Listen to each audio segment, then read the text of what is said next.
नमस्कार दोस्तों, मैं हूं विभा पांडे और आप सभी का स्वागत करती हूं आज की इस वीडियो में। तो दोस्तों, आज की इस वीडियो में हम जानेंगे कि भाद्रपद मास में ललही छठ हलषष्ठी छठ कब पड़ा हुआ है, किस तारीख को है। हलषष्ठी छठ व्रत का क्या नियम विधि है, कैसे व्रत रखा जाता है, पूजा कैसे किया जाता है, पूजा में सामग्री क्या क्या लगता है और व्रत के दिन कौन कौन सी सावधानियां हमें बरतनी होती है। तो ऐसी बहुत सारी महत्वपूर्ण बातें आज की इस वीडियो में हम जानेंगे। आप लोग बने रहें मेरे साथ मेरे चैनल पे। और अगर आपको मेरी ये वीडियो पसंद आती है तो प्लीज़ आप मेरे वीडियो को लाइक कर दीजिएगा, चैनल को सब्सक्राइब करके साथ में बेल आइकन को ज़रूर प्रेस कीजिएगा, जिससे मैं जब भी कोई वीडियो अपलोड करूं तो नोटिफिकेशन आपको सबसे पहले मिले। तो दोस्तों, भाद्रपद मास के कृष्ण पक्ष के षष्ठी तिथि के दिन हल छठ व्रत रखा जाता है। हल छठ व्रत को कई नामों से जाना जाता है, जैसे हलषष्ठी छठ व्रत, हल छठ व्रत, ललही छठ व्रत। और इस व्रत को सभी माँ लोग अपने पुत्र के दीर्घ आयु के लिए और उनकी सुखी जीवन के लिए करती हैं। जैसे पूरे साल में एक साल में 3 छठ व्रत होता है, कार्तिक छठ व्रत, चैत्र छठ व्रत और हलषष्ठी छठ व्रत होता है। लेकिन हलषष्ठी छठ व्रत, कार्तिक छठ व्रत और चैत्र छठ व्रत के नियम से बिल्कुल अलग हलषष्ठी छठ व्रत का नियम होता है।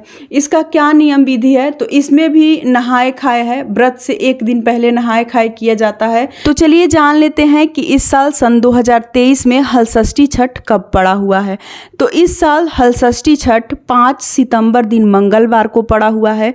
5 सितंबर दिन मंगलवार को व्रत रखनी है, पूजा करनी है और व्रत से एक दिन पहले नहाए खाए होता है। तो नहाए खाए आज यानी कि 4 सितंबर दिन सोमवार को है। नहाए खाए जैसे कि बाल धोकर स्नान करने के बाद से आपको शुद्ध सात्विक भोजन करनी है, बिना लहसुन प्याज वाला। और अगले दिन आपको निर्जला निराहार व्रत रखनी है। कई लोगों के यहाँ जैसे कि रात को अर्घ देने के बाद से या फिर शाम में बहुत सारे लोग अर्घ देते हैं, तो देने के बाद से फलाहार कर लेते हैं, भोजन कर लेते हैं।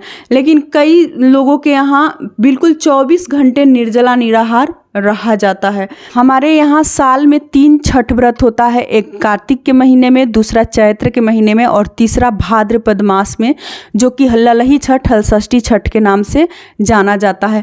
लेकिन कार्तिक के महीने में और चैत्र के महीने में जो छठ किया जाता है, उस छठ के नियम से बिल्कुल अलग हलषष्ठी छठ व्रत का नियम होता है। क्या क्या नियम है, तो सबसे पहले जान लेते हैं कि सामग्री क्या क्या लगती है और उस दिन हमें सावधानियाँ क्या क्या रखनी है। तो सामग्री में आपको जैसे कि हल से उपजाया हुआ कोई भी चीज़ नहीं लेनी है, क्योंकि उस दिन भगवान श्री कृष्ण के बड़े भाई बलराम जी का भी जन्म दिवस है। बलराम जयंती के नाम से भी जाना जाता है और इसलिए हल छठ भी कहा जाता है। तो उस दिन हल से उपजाया हुआ कोई भी चीज़ पूजा में शामिल नहीं करनी है। शामिल क्या करनी है, तो देखिए, भैंस के दूध, दही, घी लगता है और महुआ लगता है, ठीक है। कुशपरास और महुए की डंडी की पूजा की जाती है। गंगा जल, सिंदूरे का सिंदूर और उस दिन महुअर बनाया जाता है, पूड़ी बनाया जाता है जो कि भैंस के घी में बनता है। और गाय का कच्चा दूध चाहिए रात के समय चंद्रदेव को अर्घ देने के लिए। इस पूजा में भी चंद्रदेव को अर्घ दिया जाता है और ये पूजा अपने घर में की जाती है। आंगन में कीजिए, छत पे कीजिए या फिर बाहर कीजिए, जहाँ भी आपका इच्छा हो, लेकिन इस पूजा को घर पे किया जाता है, छठ घाट नहीं जाया जाता है। और कई लोग हैं जो कि व्रत के अर्घ देने के बाद से फलाहारी लेते हैं। तो जैसे कि तीने का चावल जो आता है, फलाहारी चावल, वो बनाकर, और ये अरबी जो आता है उसका कच्चू जो आता है उसका सब्जी बनाकर खाते हैं लोग, जो चीज़ की हल से नहीं उपजाया गया हो। और बहुत सारे लोग हैं जो कि खाते नहीं हैं, निर्जला निराहार व्रत रखते हैं। महुआ का फल चाहिए महुअर बनाने के लिए, और फल जो उस पे पेड़ पे लगता है छोटा छोटा गोल गोल, वो माता जी को, छठ माता को चढ़ाया भी जाता है। छठ माता को चढ़ाने के लिए नया कोरा साड़ी होना चाहिए। कई घरों में जो है छठ तालाब बनाया जाता है, जैसे कि मिट्टी खोद कर पानी भर के उसमें, और बीच में वही कुशपरास और महुए की डंडी को रोपण करके पूजा की जाती है। और कई घरों में छठ तालाब नहीं बनाया जाता है, ऐसे ही किसी गमले में, किसी पात्र में महुए की डंडी, कुशपरास लगाकर और पूजा की जाती है। छठ माता को उस दिन अपने सिंदूरे का सिंदूर चढ़ाना है और अपने मांग में भी सिंदूरे का सिंदूर भरना है। नया कोरा साड़ी का नियम है। और अगर आपको उस साल बच्चा हुआ हो, पहली बार आप छठ उठा रही हो, तो आप लोगों को छठी का साड़ी भी पहन के आप लोग व्रत कर सकती हैं। और इस साल कोई भी नया व्रत नहीं उठानी है। क्योंकि इस साल अधिक मास है, मलमास था, तो इसलिए कोई भी नया व्रत का शुरुआत नहीं होगा होली से पहले। उस दिन दातुन भी महुए की डंडी से की जाती है। किसी अन्य दातुन को उस दिन ना करे, जैसे आम का, नीम का, अमरूद का, ये सब दातुन उस दिन आपको नहीं करनी है और ब्रश भी नहीं करनी है। सुबह में आप लोग उस दिन स्नान करके स्वच्छ वस्त्र धारण कर ले। शाम के समय तक आप लोग पूजा की सारी तैयारी कर लें और अपना पूजा करें। अगर आपके यहाँ तालाब बनता हो तो तालाब बनाकर पूजा करें। अगर ऐसे नॉर्मल तरीके से किसी गमले में ही रोपण करके पूजा होता हो तो आप लोग रोपण करके पूजा करें।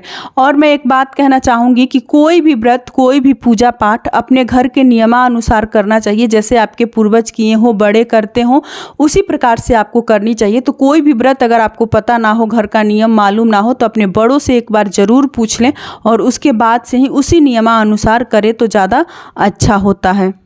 घर में उस साल नया कोई मांगलिक कार्य हुआ रहता है, जैसे शादी विवाह, बच्चे ने जन्म लिया हुआ रहता है, तो दोनी भरा जाता है। महुए की पत्ते से कटोरी शेप में खरदोन बनाकर और उसमें भैंस के दही से दोनी भरा जाता है। और फिर कुछ परास में गांठ भी लगाया जाता है। जितने बच्चे रहते हैं, बच्चे पे 3 गांठ लगाया जाता है एक बच्चा पे। तो जैसे एक बच्चा है तो 3, 2 बच्चा है तो 6, इस तरह से करके गांठ भी लगाया जाता है। और पूड़ी भी बच्चे के हिसाब से ही चढ़ाया जाता है, 6 की संख्या में, छठ माता है तो। और जो दोनी भरा जाता है खरदोन में दही डालकर, वो घर के जेंट्स लोग ही खाते हैं। मर्द लोग, लड़की या फिर औरत लोगों को नहीं खाना चाहिए। उस दिन अगर आप फलाहार कर रही हो तो ध्यान रखें कि भैंस के दूध दही ही आपको खानी है। गुड़ और चीनी का सेवन उस दिन आपको नहीं करनी है। अगर खाने का इच्छा हो तो आप लोग जैसे भैंस का दही या दूध खा सकती हैं, गाय का दूध दही ना खाएं। छठ माता को भी नया कोरा वस्त्र चढ़ाया जाता है। तो पूजा सामग्री आपको एक बार फिर से बता दे रही हूँ। भैंस का दूध, दही, घी, महुआ, महुए का डंडी और महुए का फल चाहिए महुअर बनाने के लिए। और गाय का थोड़ा सा कच्चा दूध चाहिए चंद्रदेव को रात में अर्घ देने के लिए। इसके अलावा आपको 5 सुपारी, नया वस्त्र चाहिए छठ माता को चढ़ाने के लिए। कोई भी चुन्नी दुपट्टा भी ले सकते हैं, या फिर अगर आपके पास उतना हो तो आप लोग अपने क्षमता के अनुसार साड़ी भी ले सकते हैं। और देखिए, पहनने के लिए ज़रूरी नहीं है कि आपको नया साड़ी ही पहना है। जैसे डाल की भी साड़ी पहन सकते हैं, जो कि कभी पुराना नहीं माना जाता है किसी भी तीज त्यौहार में। और अगर आपको नया बच्चा हुआ हो इस साल, तो आप अगर चाहें उठाना तो छठ वाला जो साड़ी होता है, बच्चे के छठी में, बरही में जो आप साड़ी पहनी हो, तो उस साड़ी को भी पहनकर आप इस पूजा को, इस व्रत को कर सकती हैं। तो यहीं तक की थी आज की हमारी ये वीडियो। उम्मीद करती हूँ कि आप लोगों को मेरी ये वीडियो पसंद आई होगी। अगर पसंद आए मेरी वीडियो तो प्लीज़ आप मेरे कमेंट बॉक्स में जय छठ माता ज़रूर लिखिएगा। फिर मिलती हूँ एक नए वीडियो में, तब तक के लिए नमस्कार।